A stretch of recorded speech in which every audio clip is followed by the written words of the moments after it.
на Димитрово. Дозволите да минем, моля. Добар ден, не, няма. Дали за Гоце Делчев?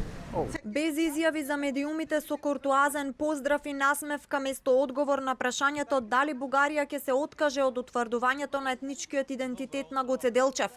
Вака започна дводневната посета на бугарскиот тим историчари кои денеска и утре во рамки на Комисијата за историски прашања ќе ги отворат старите теми и Гоце Делчев, кој изминатите месеци беше камен на сопнување меѓу двата тима. Бугарија баре инсистира да се утврди етничкиот идентитет на Делчев. Македонија пак останува на ставот дека тоа не е работа на комисијата, туку нивна работа е само да се утврди значењето за двете земји. Ова е 20-ти состанок на македонско-бугарската мешовита историска комисија, а од денеска на македонскиот тим историчари им се придружи нов член. Како што телевизија 24 објави, а МНР потврди, столчето на Ванчо Ѓоргиев, историчарот кој демонстративно ја напушти комисијата, го пополни Димитар Лоровски.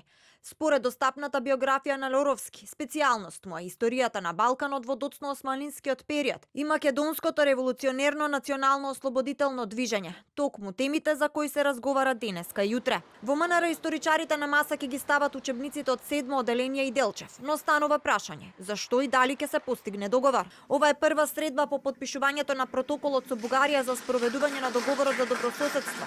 Пред еден месец историската комисија ги објави и препораките усогласени уште во 2019 година за заедничко чествување на 5 историски личности.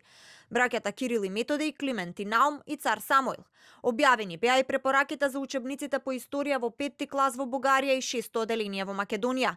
Јавноста се крена дека истите се пораз за Македонија, а тимот на Драги Ѓоргиев се бранеше дека не се врши бугаризација.